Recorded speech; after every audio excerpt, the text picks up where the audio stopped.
야당도 국정감사에서 왜 민간 사업자의 이익을 더 많이 환수하지 못했느냐라고 집중적인 추궁을 펼쳤던 만큼 이번 정기국회 내에서 개발이익 공공환수 강화법에 대한 논의가 매우 빠른 속도로 진행될 것이라고 기대했습니다.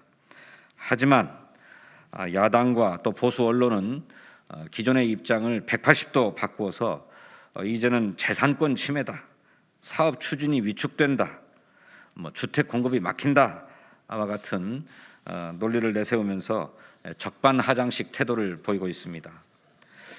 특히 야당에서 법안의 상정조차 반대하고 있는 개발이익 환수법 개정안은 비정상적으로 낮아져 있는 개발 부담률을 이 법의 제정 당시의 수준으로 정상화하자는 그런 법안입니다. 개발이익 공공 환수를 위한 아주 핵심적인 법안이라고 할 것입니다. 저를 비롯해서 민주당의 조응천 간사, 박상혁 의원이 발의했는데 이를 상정조차도 할 수가 없다고 막아 나서는 국민의힘의 행태가 과연 국민의 대표인 입법부로서의 최소한의 소명의식이라도 있는 것인지 의심스럽게 합니다. 최근 논란이 일고 있는 대장동에서 택지를 매입한 민간 사업자들이 아파트를 분양해 막대한 개발 이익을 챙긴 것으로 추정이 되고 있습니다. 3기 신도시 등 최근 정부가 추진하고 있는 3기 신도시 등의 공공택지를 민간 사업자에게 거의 절반 정도를 매각하고 있는데, 이렇게 민간 사업자에게 매각할 경우에 또 다른 대장동 사건이 발생할 수 있다고 생각합니다.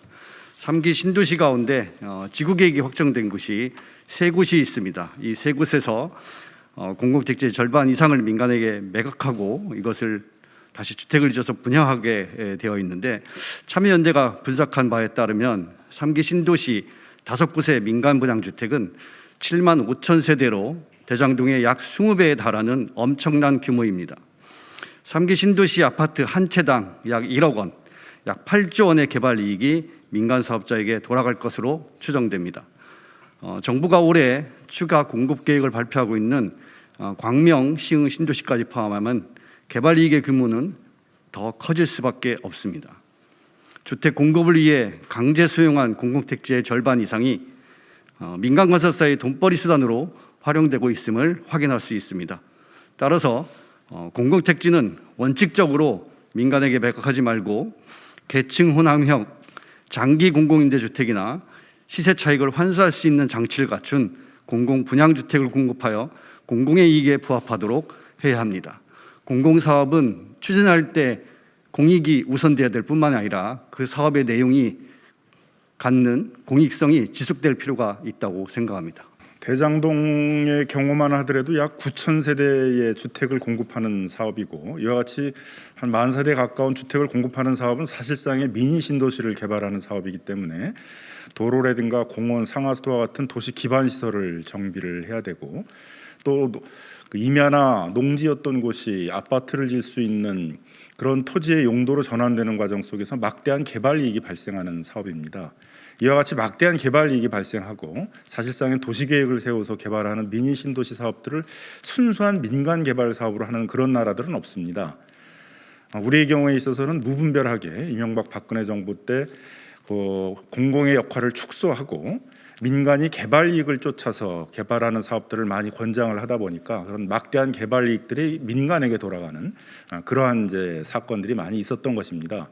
대장동 사건도 결국은 이명박 박근혜 정부 때에 LH와 같은 공공 부분들은 가능하면 사업을 하지 말고 더 나아가서는 강제 수용을 해서 마련한 공공 택지까지 전부 민간한테 매각하라는 정책을 추진하는 과정 속에서 벌어진 것입니다. 그러다 보니까 공공택지를 개발을 해서 그런 서민들에게 저렴한 주택을 공급한다든가 안정적인 장기 공공임대주택을 공급하는 그런 사업들은 크게 퇴색할 수밖에 없었고, 지금과 같은 주거의 위기를 불러일으켰던 원인들이 다 거기서 발생을 했던 것입니다. 노무현 정부에 있어서는 주택 공급 사업에 있어서의 진정성을 보이기 위해서 2005년도에 판교에 대해서만큼은 100% 공용개발을 하겠다 그러면서 공용개발 지구 제도를 도입을 했습니다. 판교는 그래서 원래 공공이 100% 개발을 해서 장기 공공 임대나 그런 저렴한 분양 주택들을 공급하고자 했던 그런 사업 계획을 가졌던 곳인데, 이명박 정부가 이제 국정 기조를 전환시키면서 다시 그거를 이제 이런 개발 이익을 쫓는 사업들로 전환시켰던 바가 있습니다. 최근에 이제 다시 개발하겠다고 하고 있는 광명시흥 같은 경우에 있어서도 서울과 인접해 있고 7만 세대 정도가 공급되는 대규모의 신도시를 개발하는 사업이기 때문에 개발 이익이 수조 단위에서 많게는 한 10조 이상의 개발 이익이 날 것으로 생각이 됩니다. 이런 부분들을 민간 위주로 개발을 한다든가 강제 수용해 놓고 민간 건설 회사의 택지를 매각할 경우는 다시 대장동에 한 10배 20배 되는 그런 개발 이익을 민간이 전취해 갔다라는 그런 논란이 발생할 수밖에 없는 상황입니다.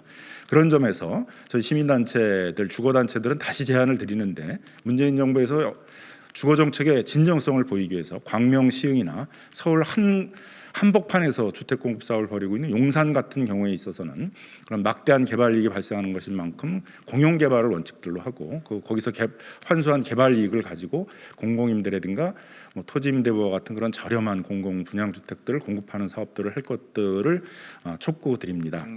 우리나라의 대장동 사태나 또는 좀 더 좀 거슬러서 올해 초에 LH 사태와 같은 일들은 신도시 그다음에 공공택지를 개발을 하면서 발생하는 여러 가지 부작용들이 이렇게 드러날 수 있는 어떤 위험, 이런 것들을 보여주는 사례입니다. 대장동 같은 사태가 앞으로 개발할 신도시 그다음에 수도권 공공택지에서의 주택 개발에서 반복되지 않으리라는 보장이 없습니다. 현재 제도가 좋지 못하게 되어 있는데 그 상태에서 주택 건설을 한다고 해서 문제가 해결되는 것이 아니기 때문입니다. 그래서 대장동 방지 사업법을 국회에서 신속하게 심의해서 통과시킬 것을 촉구합니다.